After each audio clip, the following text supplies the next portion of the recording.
The manga starts with the protagonist sitting on a small bleacher while his friends play soccer. The young man wasn't interested in playing football. Instead, he loved reading comics and novels. He admired the protagonists of these stories, and that made him wish he could be like them.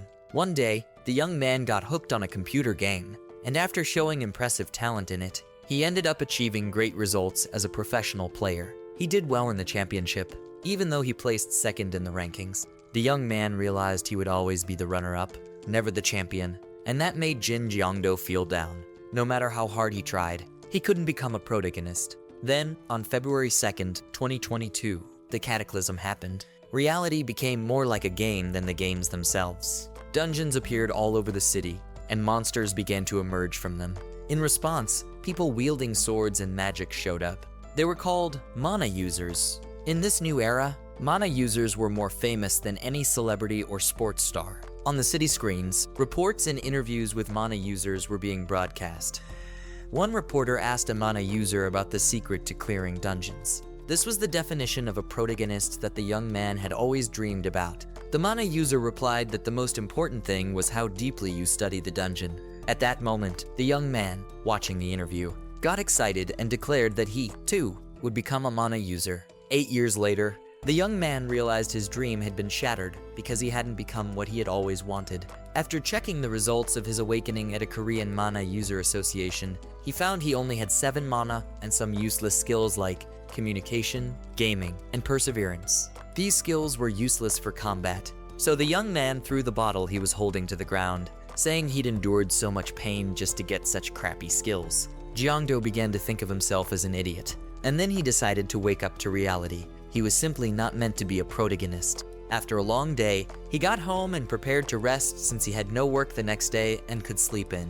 When he opened the door, he was surprised to find a girl inside his house. The girl greeted him and said she had been waiting for him. The young man panicked and tried to close the door while running out of the house. Thinking he had gone to the wrong house, he quickly snapped back to reality and asked the girl who she was and why she was in his house. The girl introduced herself as Winry Makina, a universe agent. She said she came to show respect and give him a gift for embodying the first miracle. Jin was confused, so he asked the girl if he was part of some cult or something. He also asked if he had really embodied a miracle, wondering if his skills were so terrible that they could be considered a miracle. The girl told him that was not the case, and that his skills were valuable because he was the second person to awaken level 3 communication since the beginning of the universe. Then, the girl began walking toward the young man, holding power in her right hand. The long-haired blonde woman, dressed in a gown, approached him and asked him to accept the universe's gift with infinite respect. At that moment, the young man became startled as the woman placed her hand on his head.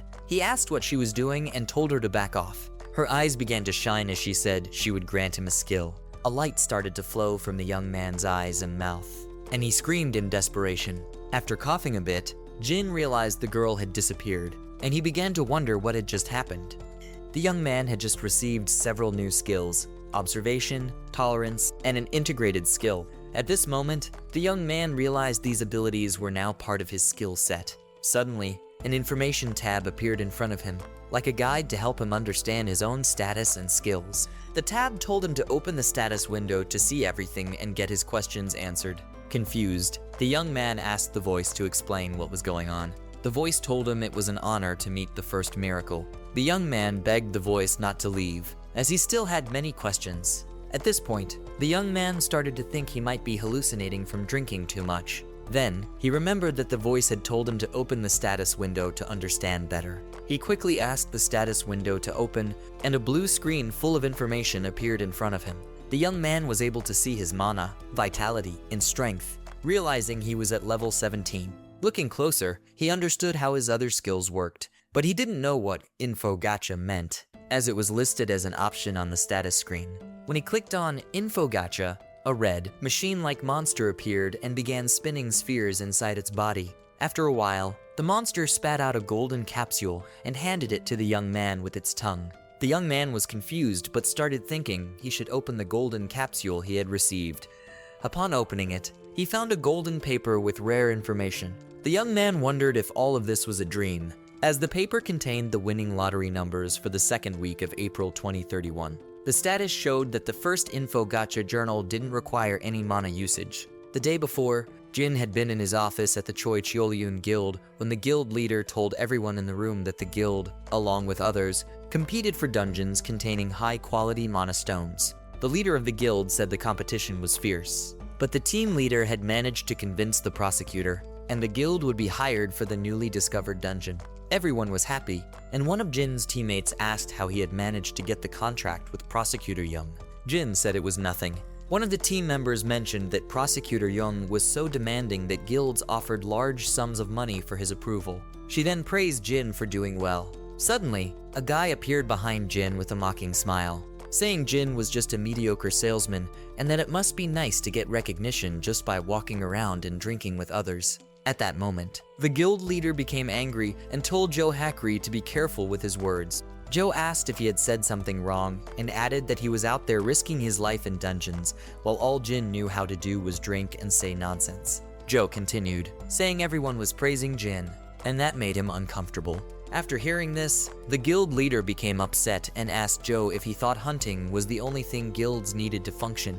Joe said he understood and added that he would be the villain of the story. After that, Joe left the room. The guild leader apologized to Jiangdo for the behavior of one of the guild members. Jin said it was fine since Joe had always been like that. Afterward, the guild leader handed Jin a bag of money, saying it was the incentive he had earned for closing the contract. Jin was happy and thanked the guild leader, then began thinking that he had finally gathered everything.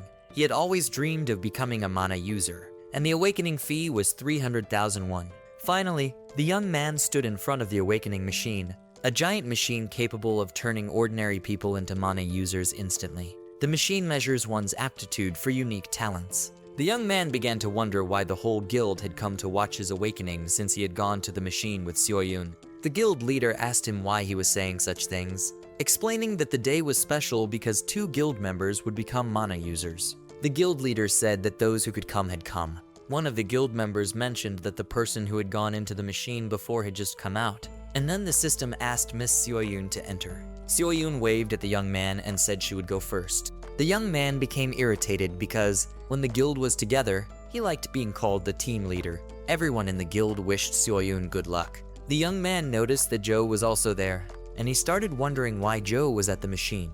Jin thought Joe had come because of Seoyun, as the way Joe was looking at her didn't seem normal. Suddenly, the screen displayed the status of the man who had just left the machine. He had only 11 mana, which was a small amount, and only 4 talents, with surveillance as his main talent. The man started crying because his talents weren't good enough to enter a combat squad. One of the people nearby commented that this was why the awakening machine was called a lottery.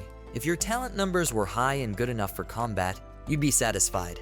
Otherwise, it was considered bad luck. One of the men nearby added that even if a skill was maxed out, if it was a bad skill, it was useless, and with talents as bad as that, they couldn't even be used for dungeon exploration, making it a waste of 300,000 won. At that moment, everyone in the guild was anxious because Seoyun had just left the awakening machine. One of the guild members told her to come quickly to check her status on the screen.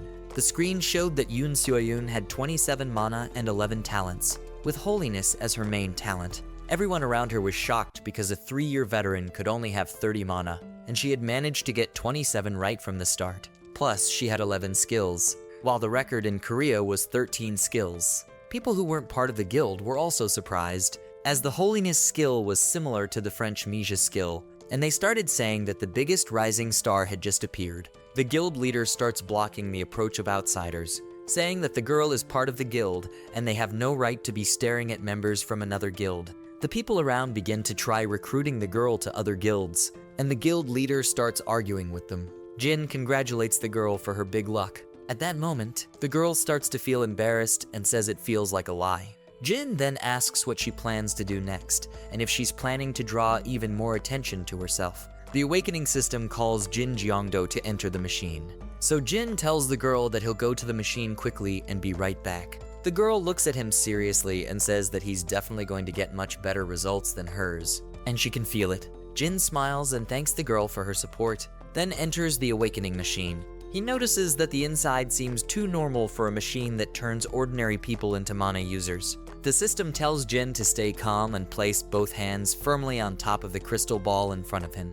At that moment, the young man sees an orange crystal and begins to realize that this is the much talked about Odin's Eye. The system informs him that the allotted time is 10 minutes for him to become a mana user. Jin feels happy and excited as he can finally make his dream come true. He starts imagining himself becoming a great hunter like those in comics. Unfortunately, Jin only has 7 mana points and 3 useless skills, with communication being the main one.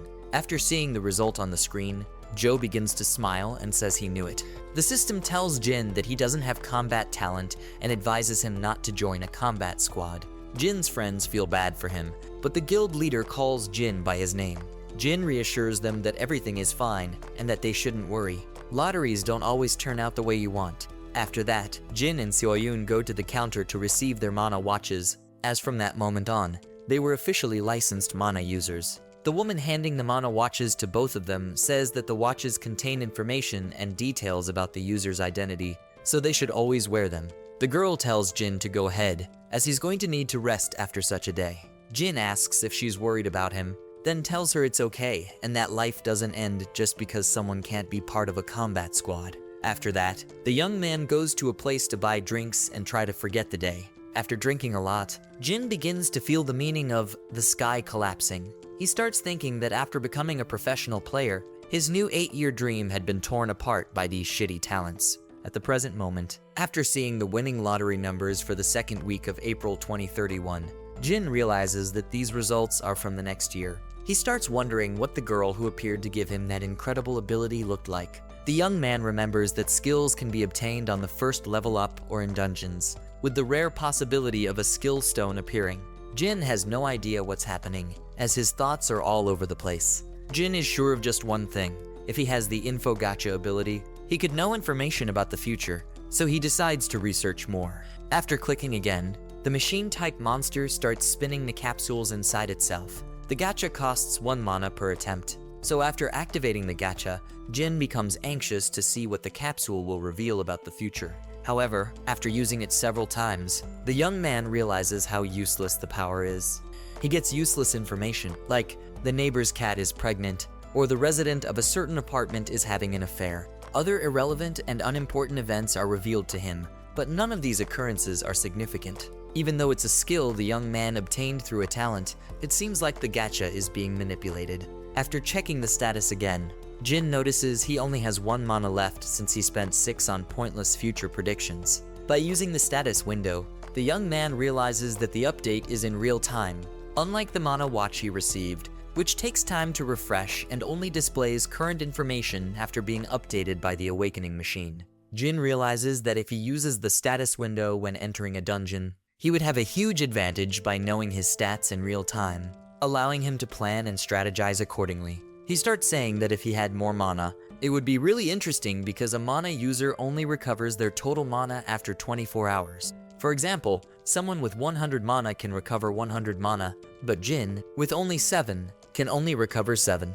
Even if the young man had strong and powerful abilities, he wouldn't be able to use them effectively, because with only 7 mana, it's impossible to perform well, even with good skills. Using the gacha is also difficult since doing 7 uses a day would deplete all his mana. The young man accepts his situation, thinking he should be grateful for the skill he got. Mana capacity increases with time and experience, so he could become stronger over time. After using the gacha again and spending his last point of mana, the young man is surprised because the capsule that comes out is glowing like a diamond. When he opens the capsule, he realizes he's received a super rare piece of information, along with the intense red glow coming from the capsule. The information reads that on April 14th, 2030, at 5:07 MEA, a dungeon will manifest near Mount Guanak. The dungeon's name is Mole's Treasure Cave, and the coordinates for the location are 600, 30, 90, and 251. Without wasting any time, the young man organizes himself to get to the dungeon's location and arrive at the right time. Using his status guide, Jin begins walking toward the location where the dungeon will appear. After walking through the forest for a while, following the voice guiding him, he finally reaches his destination. The status guide informs Jin that he has arrived at his goal, and now the system will deactivate the guide. When he looks at the watch, Jin notices there's only 1 minute left before the dungeon will appear. Suddenly, a portal opens, and the young man is surprised. Thanks to the last capsule provided by the gacha, Jin was able to obtain valuable information. He starts getting excited because, in addition to finding the portal, the dungeon isn't ordinary, it's a treasure dungeon. There are only 2 officially known treasure dungeons. One is the Dragon's Treasure Lair in England, and the other is the Panda's Bamboo Forest Treasure in China. Usually, dungeons disappear after being invaded, so they're rarely named. There are some cases where dungeons are named, and those names remain known worldwide, even after the dungeon disappears. The first case was when the dungeon collapse occurred in human history and caused a massive disaster. The second case is when a legendary item is found in the dungeon, like Excalibur found in the dungeon in England, or the crescent blade of the green dragon from China. At that moment, the young man starts wondering if he could get his hands on a legendary weapon, like the ones used by Southeast Asian players. In a treasure dungeon, there are no monsters, and you can obtain legendary items as long as you pass a test. The young man realizes that even if there are no monsters in the dungeon, there is still hope to acquire a treasure. Even though there may be obstacles along the way, the young man is determined because he has an observation skill that can help him overcome any challenges ahead. Plus, the advantage is on his side. Without wasting any time, Jin begins walking into the portal. He starts thinking that if it were a dungeon with monsters, he could end up dying. Jin smiles and says he'll bet everything on this dungeon because he should take advantage of this opportunity in his hands. The young man is determined to give his best in this dungeon. After entering the portal, the young man starts walking, and after a while, he realizes that he's back in the same spot where he appeared when he entered the portal. The young man realizes that he's in an illusion, a magic spell whose effect is to make someone's vision blurry. He begins to worry about using mana, but with no other choice, he uses his observation skill. After observing the entire path and everything around him, the young man spots a door hidden in the cave by a supreme illusion. The stone wall conceals the door through a magical illusion. The young man is surprised because the system showed that he had seen through the most powerful illusion. Jin realizes that things have been somewhat manipulated, but unfortunately, his mana capacity remains the same. Jin notices that he has an incredible ability that can see through illusions, so he quickly opens the hidden door in the wall and enters. He is completely confused when he steps inside, because he realizes he's in a tavern. One of the men there welcomes him, calling him human. Then, one of the men drinking says that this challenger seems terribly weak. A man with braided facial hair comments that the challenger managed to see through a supreme illusion, so he must be talented in some way. The young man notices that the tavern is full of dwarves, so he asks if they are dwarves. One of the dwarves replies that this is expected of someone who managed to see through the illusion. And then he says he's surprised that Jin knows their race just by seeing them. Jin starts thinking that it doesn't matter who looks at them because they clearly look like dwarves. At this moment, the young man starts wondering if the name of the dungeon is Mole's Treasure Cave, and maybe the moles are actually the dwarves. One of the dwarves congratulates Jin for passing the first test. Then, the dwarf introduces himself as Giz.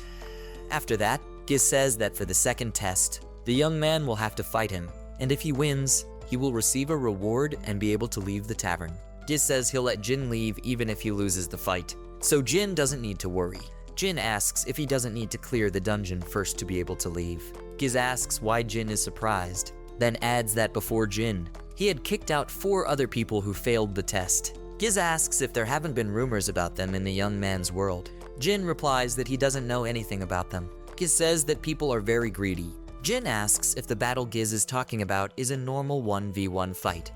The dwarves begin to laugh at the young man's question because it's absurd for him to think it would be a brute force fight. Giz tells the young man to follow him, and the dwarves comment that people from the real world aren't civilized at all, since they always assume a fight involves fists. The dwarves tell the young man to relax because he's 1,000 years behind the times. Giz explains that the people who came before the young man at the tavern rushed in with knives as soon as they heard anything about fighting, which led to them getting beaten badly by Giz. Giz asks if it's normal for people in the young man's world to wield a knife instead of greeting someone, then says humans are uncivilized. At this point, the young man begins to get irritated because the dwarves keep going on about how uncivilized humans are. Giz mentions that he fought against humans the way they wanted, but they always passed out after just one punch, which made it all very boring. The young man starts to think that he is indeed uncivilized because he only has 7 mana points. Giz says he's decided to fight like the dwarves, and this will also benefit the young man. Jin asks why they're putting themselves in this situation by bringing uncivilized humans to the place. Giz replies that the dwarves aren't doing this by choice. Giz explains they're doing this because of the G's they made, and the young man asks what G's is. Giz answers that G's is a pact that restricts their actions in exchange for great power. At that moment, the young man remembers that this pact is similar to the ones in Legends, because if the pact is broken, it leads to the person's death. Giz asks why the young man is just standing there, then tells him to hurry and go through the door he opened. The young man realizes the dwarf has a very explosive temperament, so Giz tells him to look at the screen. The young man sees he's in a large room with games on shelves and a huge TV connected to a video game console. Giz says this is the greatest work of art that the 7 great masters designed and created together. At this point, the young man is surprised because there's a console connected to the TV that looks similar to a PS4. Giz comments that it would be surprising if the young man wasn't amazed by such advanced technology, then says they will battle using the video game controller. Giz tells the young man that he'll finish charging soon and tells him to wait while he sits on the couch next to him. The young man starts thinking that, even though he's a professional gamer, what are the chances he'll defeat the dwarf in a game he's never played before? Giz says he'll teach the young man how the buttons work on the controller. The young man is surprised by the character's movements on the screen. Giz asks the young man what happened, and Jin says it's nothing, just that he thought he had seen those moves somewhere before. Giz says that can't be possible, because the technology is so advanced that it doesn't exist in any other dimension. At that moment, the young man realizes that the dwarf has no knowledge of human world technology. Giz proceeds to explain the game's controls and the function of each button, including which one attacks and which one defends, among others. The young man starts thinking that the character design seems more like fantasy, with a unique background, and some things being different here and there, but it's identical to the game Jin played all through his youth. The game the young man played was called Legends of Legends. Giz says he's finished explaining and asks if the young man wants to practice. Jin responds that he's fine and wants to start right away. Giz asks if the young man is already giving up, then throws the controller at him and tells him to do as he likes. Giz says that people from other worlds have no tenacity and didn't think the young man would give up even before starting. When Jin grabs the controller, his gaming skill is activated, and all his stats increase by 100% while he's playing. The dwarves are watching their battle on the TV screen, and the young man begins to think that it's them who should give up. A fiery aura surrounds the young man, symbolizing his determination. He's a professional gamer who got second place just through pure skill, without relying on any strategy. After facing off in over 100 duels, the young man wins every single one with full HP still intact. The dwarf becomes frustrated because he couldn't win even once. Jin says this must be enough, then asks the dwarf to start calculating the reward. Jin says he's really excited about the dwarves' treasure, so Giz begins trembling and asks them to play 3 more games.